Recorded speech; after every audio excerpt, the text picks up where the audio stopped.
Welcome back to Immortal Empires. Today we're going to be carrying on with our Kroq-Gar series, and I know, 2 episodes on a weekend of Kroq-Gar. Yeah, I just felt like in a dinosaur mood, you know. So, let's go ahead and take Kroq-Gar, and I think we can attack Volkmar this turn. He does almost have a 4-stack. What's the garrison like? Oh, that's quite a... tic-tac-toe, can you come help me maybe? Let's position ourselves here.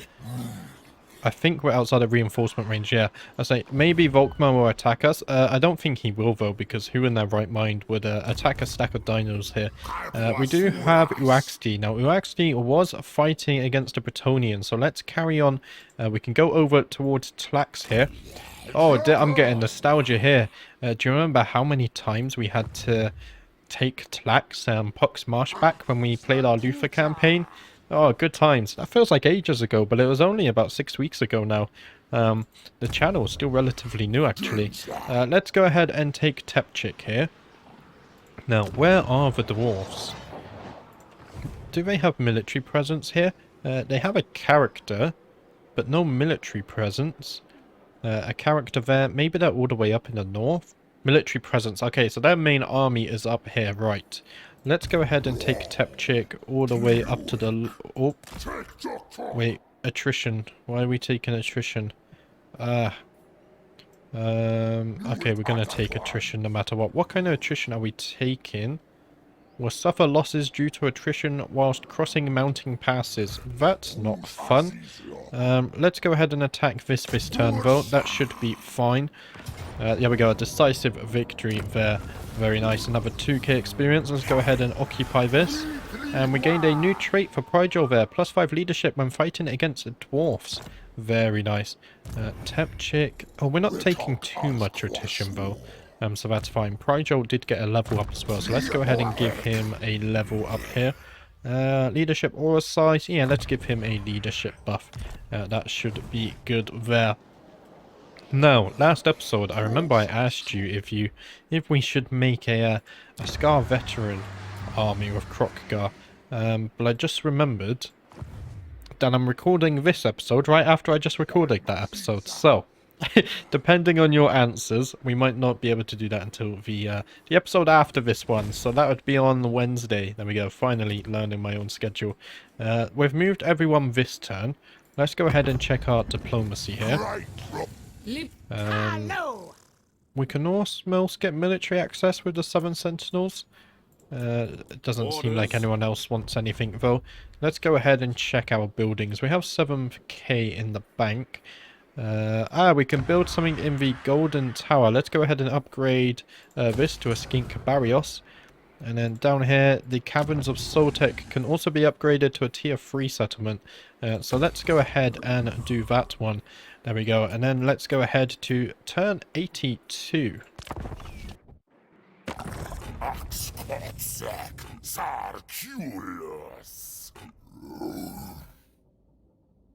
Volkmar wanting a peace treaty. That's going to be a big no there. I think we scared him by showing our dinos on his borders there. Okay, turn 82 here. Let's go over to Kroq-Gar. Is tic-tac-toe coming? I don't think so. He's just kind of sitting there. We could attack this, right? A Pyrrhic victory. Oh, I did say we were going to fight this one manually as well. Oh, what? We would lose a lot of dinos. Maybe we should wait for them to march out and meet us. I think that might be smarter. Let's just go ahead and continue the siege here. And I think we'll wait for Volkmar to march out. Just so I think dinos in the open field are quite strong. So we'll wait for that one. And we will fight it manually, don't worry. We won't auto-resolve that one. Now we have Uaxti over here. He can go ahead and take Tlax. They don't have any armies over here, so we're pretty much free to do as we please. So let's go on ahead and attack this one. A decisive victory there. This one I will auto-resolve. And we found a Scarecrow banner. -8 leadership for all enemies in range, but only if they are flying. Okay. Let's go ahead and occupy this one. And a new trait for XD. -3 control for the local enemy province. -3 enemy leadership in the local region as well. Uh, I think that's quite a nice one. Enemy leadership debuff is always quite fancy there. What should we level up for him now? Let's go ahead and level up his weapon strength. There we go. Make him a bit scarier on the battlefield. If we go over to our other lords, we have Tepchik and Prygel over here fighting the dwarves. Now, I think Tepchik can reach this turn. Ah, that's because he's on forest march. Can he still reach it? He can. Okay, so let's go ahead. We need to get some replenishment, I think. I think he can take this alone. Let's send in Tepchik to take this. A valiant defeat. Okay, so if we encircle this one for now, and then if we bring in Prygel to reinforce, I think we can just bring him in right here. And then if we attack, it should be a very easy battle. Yeah, decisive victory now. There we go. Oh yeah, of course, Tepchik just has a skink army here. But the Saurus units coming in to really beat them back here. And we would lose a Blessed Soured Spear unit. It's a decisive victory, though. Would it really be a loss? I don't feel like manually fighting such a small battle, though. It's fine. We can easily get them back 2k experience. Let's go ahead and occupy this one. And we do gain a Charmed Shield, +7 melee defense, and a new ability. So for 17 seconds, we can get 24 missile block chance, +24, as well as +20% damage resistance. That sounds quite strong. And now we do have the Southlands World Edge Mountains under our control. And we have completed that mission there. Now we're no longer taking attrition, which is also nice. Let's see. Tepchik has a level up. 2 level up. So let's go ahead and level his fighting here. And we can increase his armor a bit. There we go. That should be fine. Now the dwarfs only have 1 more settlement, and their army is also up here, I believe. Let's just continue marching north. Maybe we can try and find them. There we go. And I think we've moved all of our characters for this turn. Are we sieging this turn? I think so, right? I don't think we've given Volkmar a chance to march out and meet us yet. So let's see. Is there anything we can build down here? There is indeed. Let's go ahead and level up this building. There we go. And then down here, Soltex Trail can also get a level up. So let's go ahead and level this up. And I think we will go ahead. Should we build growth? Yeah, let's go ahead and build some growth down here so we can get this settlement to, or this province to tier 5 as well. We could also level up Dawn's Landing. The problem here, wait, is this its own province? No, it's not. The problem is it's unpleasant climate, so things are going to be a bit more tedious to build. What about the southern jungles here? We could level this. It's only a 2 settlement province. Maybe we could do this. We would need to do a bit of optimization down here, that's for sure. Let's go ahead and upgrade the resources. And I think we can also get some growth going in here. And we can also delete this one. We don't need this anymore. We just built that for the research. And I think we can also... Actually, let's keep this because we can use Scar Veterans in the future. So that's fine there. We can... Let's go ahead and activate Alignment of Crafting. That should be good for this settlement. Or province. Everything here is unpleasant though. So this is not going to be fun to try and keep under our control. But at least we have it. So let's go towards turn 83 now.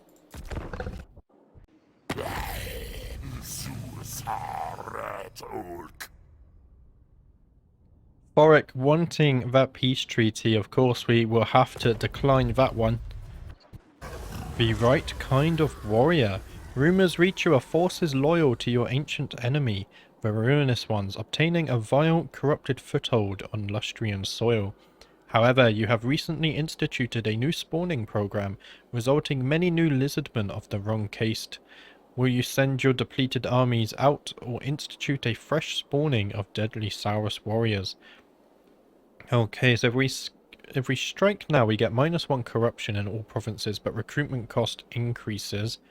Or we could get Chaos Corruption. Let's go ahead and strike now. We're not going to be doing any recruiting anyway. And the minus corruption can be very useful and strong for us. Boxster there, our Scar Veteran, has reached level 30. So let's go ahead and level him up. Let's see, his combat skills are doing incredibly well. Character will share plus 15% of experience earned between all other active heroes of the same type. I think that just answered the question on whether we should build a Scar Veteran army. We could level them up extremely fast. But for now, let's go ahead and level up his speed, because we don't actually have any more Scar Veterans in the army. Can he go over level 30, or was that max level? Current experience required for next rank. Okay, he can go above rank 30. Okay. I'm not quite sure what the max level is for heroes here. Now, Volkmar hasn't marched out to meet us, which is a little annoying. I really don't want to attack the settlement though. Let's see, let's go ahead and take a look at the terrain map though.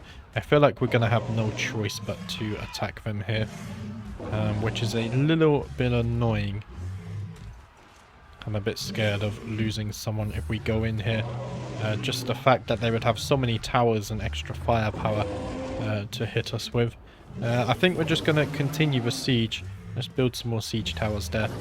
Just be patient. I think he has to march out, right? There's no way he can just sit there and wait. So let's go ahead and look at our other heroes. We have Uaxti over in Lustria still. Now we did take Tlax, and they finally brought in another army. Oh, only 3 units? Okay. I don't think that's going to help you much, guys. Let's go and wait here, and then we can attack Poxmarsh next turn. That would be useful. And then we have Tepchik and Projo over here. The dwarves have decided to march out. They don't really have much of a force, though. Let's see. We can get to about here without taking attrition. Okay, never mind. Can you go in camp? We don't have in-camp. Oh, I moved too much. Okay. If you guys go into in-camp stance, and then you just march out here. And I know these guys are taking attrition damage, but we're just going to sit next to them. No, I don't want to swap units. There we go. If they do attack, I highly doubt they will. Then it's a very easy battle for us there. So everyone's been moved this turn. Let's go ahead and check out diplomacy. We haven't really had any diplomacy for a while, have we? Yeah. Not since those 2 military alliances, sadly. Let's see, can we build anything? The Cursed Jungle can upgrade. Let's go ahead and upgrade our economy. We can also upgrade our resources. And let's go ahead and build some defense here, because we haven't built any defense yet. Just Bella to play it safe. And then over here we can also upgrade our economy some more. That would be good. And then down here in the Temple Avenue of Gold, we only have 1k. So we can't build the Geomantic Pylon. So I'm going to save my gold so we can build that next turn. But let's go ahead to turn 84.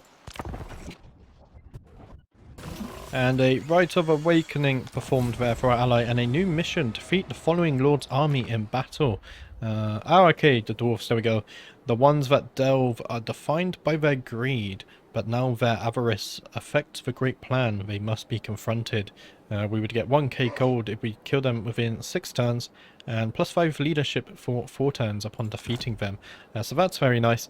And I think we're going to have to attack Volkmar here with Kroq-Gar. They don't seem to be marching out. So let's go ahead and attack them. Of course, we will be fighting this one manually. And Tic-Tac-Toe actually sent a reinforcing army as well. But can I give this control to the AI? I don't think so. Okay, so we're going to go ahead and fight this one manually. And I'm going to do a nice little cinematic battle here. So let's get straight into this one. So here we go. Finally, another manual battle. And let's go ahead and look at the start of the show here. We finally do have Lord Kroq, as we see him floating with some stegodons next to him. Just flying over the fence there. He looks eager to get into battle. As we zoom out here though, I did decide to separate our forces here. So we have Lord Kroq leading a small force of dinos, Kroq-Gar charging in with some Carnosaurs here, and then we also have our Scar Veteran with our Regiment of Renown units and the rest of our Stegodons over here charging in with our Skink Priest as well. And then in the distance, in 1 minute, we will have our allies from Tic-Tac-Toe also joining in the siege. Let's see, we're about to get some chain lightning off. Look at the damage it does, absolutely melting those archers. Let's go in for a bit of a closer look here. Those cavalry units actually look really cool with their flaming swords there. Maybe in the future we'll have to do an Empire playthrough.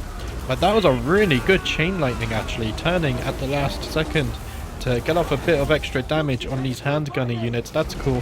By the way guys, if you know how to have unit cards show up in replay mode, then please tell me how, because I can't find it in the settings. But we have broken through this gate here, as well as the gate that Kroq-Gar is leading. I think Lord Kroq will be breaking through any second now as well. And then we see Kroq-Gar and the Carnosaurs charging into battle. So they're going to be doing a bit of damage. And I think Lord Kroq has already got off a spell here, because these units look heavily damaged. A bit of an audio glitch there. Not quite sure what was happening. But we should see these dinosaurs going in. Lord Kroq throwing down his 40% ward save buff there for all units within range. So we should be very tanky attacking these units. Let's go back over towards Kroq-Gar though with his Carnosaurs. The Carnosaurs are probably one of my favourite dinosaur units so far. Already covered in the blood of our enemies. Of course the Empire do have their horses, but we have dinosaurs. I think I know which one I would rather have in battle. So Kroq-Gar really tearing through them there.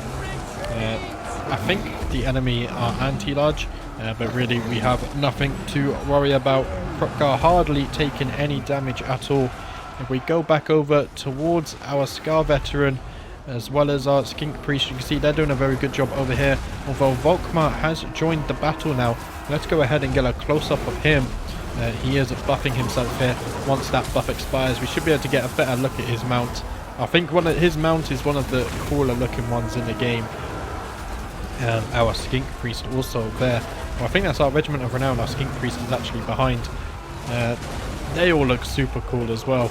And there we go, you can finally see his chariot, I guess it is, of Volkmar, also covered in blood of, I would say his enemies, but we don't have any dead dinos yet, as we see another spell come down from our Skink Priest.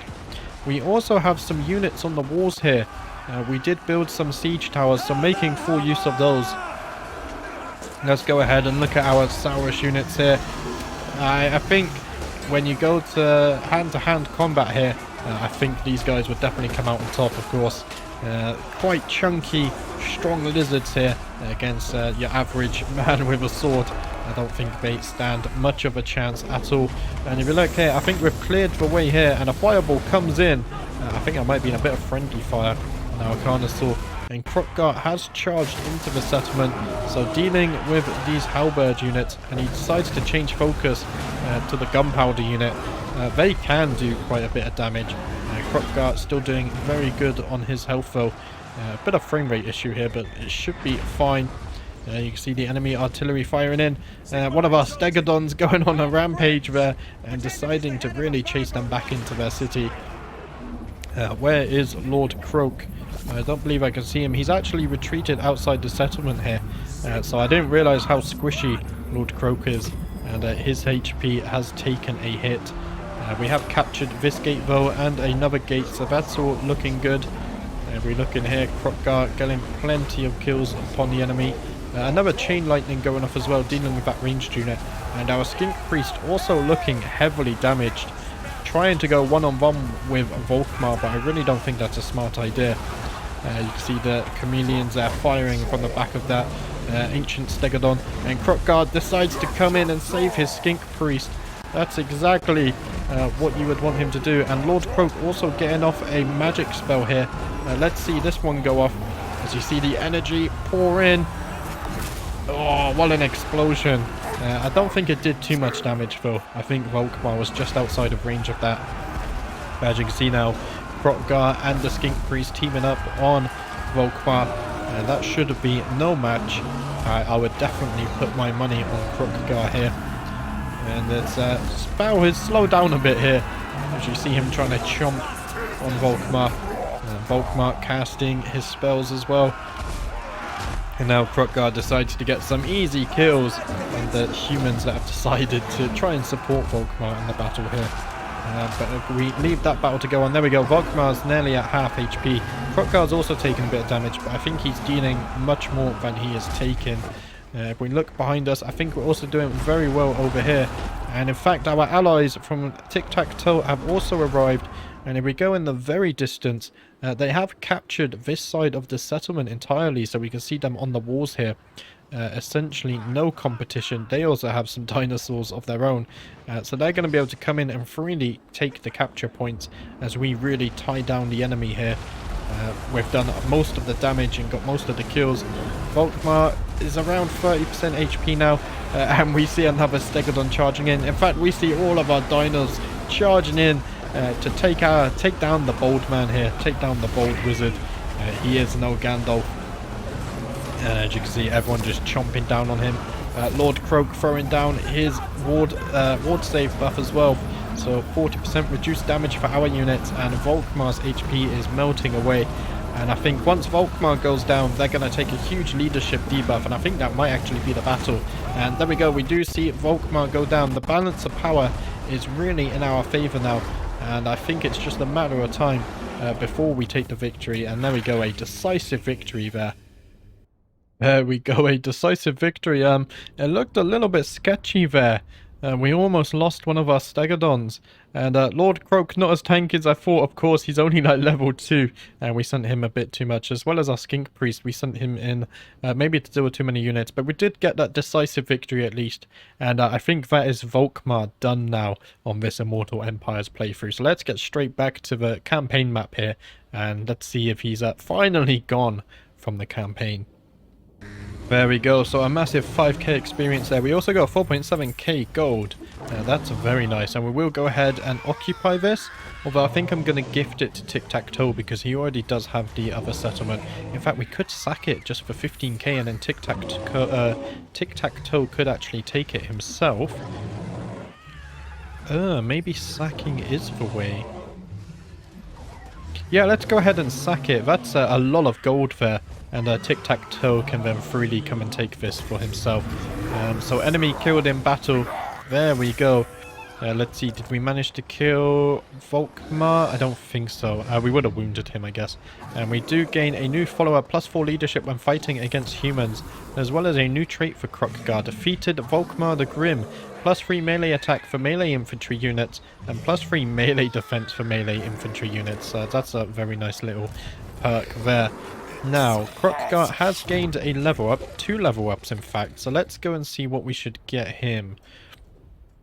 I think max level is 40, right? So, we should...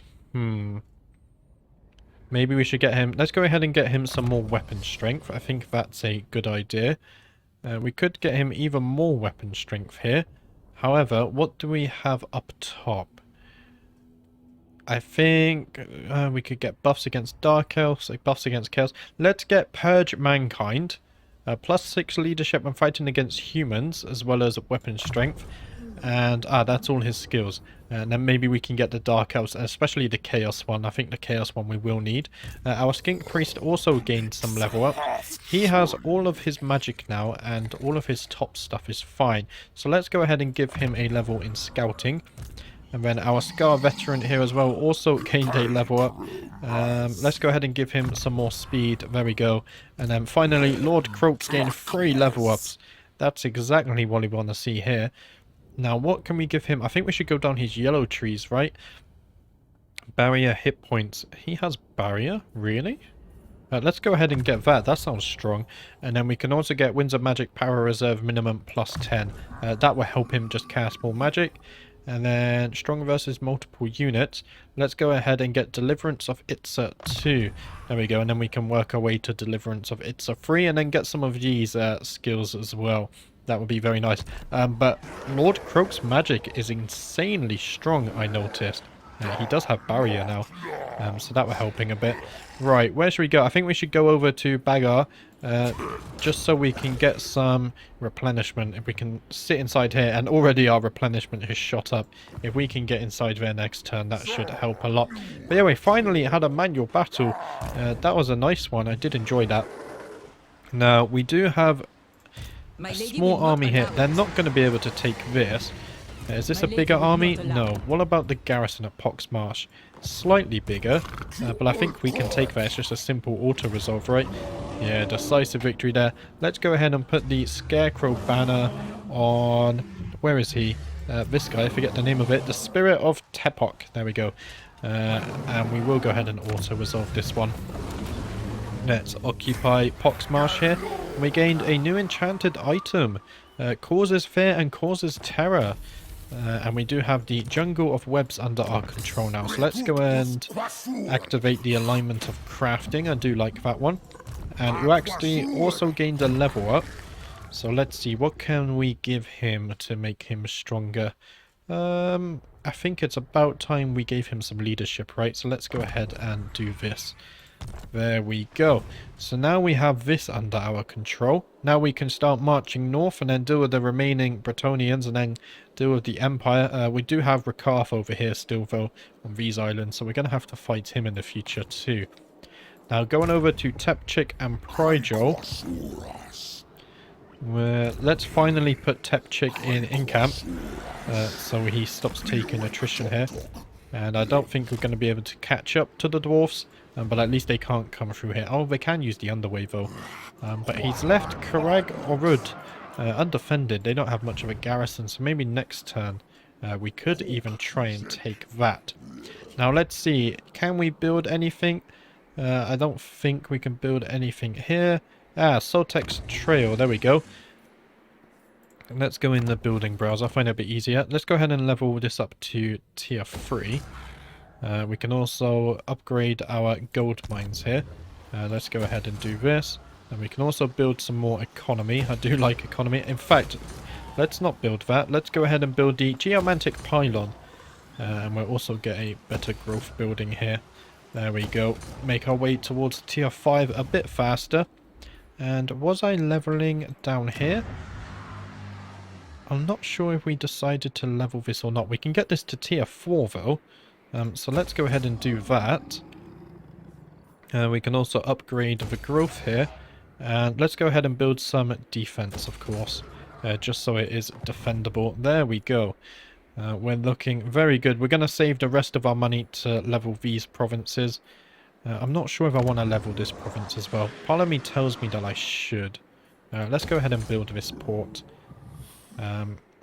We can build some growth here. Let's get Dawn's Light to tier 2. We can also upgrade this. In fact, yeah, let's go ahead and level up this settlement as well. So everything on this coast here, we're going to level up basically. These are our strongest provinces. We've held them the longest. So that's all good. Let's go ahead and check our diplomacy here as well. I don't think we have anything. Yeah, nothing here. That's a shame. And hopefully Tic-Tac-Toe has the common sense here to attack this. I think he does have an army. Just heroes. Let's see. If I tell him to... If I come in here and I come to Tic-Tac-Toe and I tell him to attack this, he should attack it next turn, right? There we go. And then hopefully he occupies this. There we go. That should be fine if I cancel this. He's still attacking that, so he should go ahead and occupy this. Hopefully the AI is smart there. But let's go ahead and end our turn. Go to turn 85 here.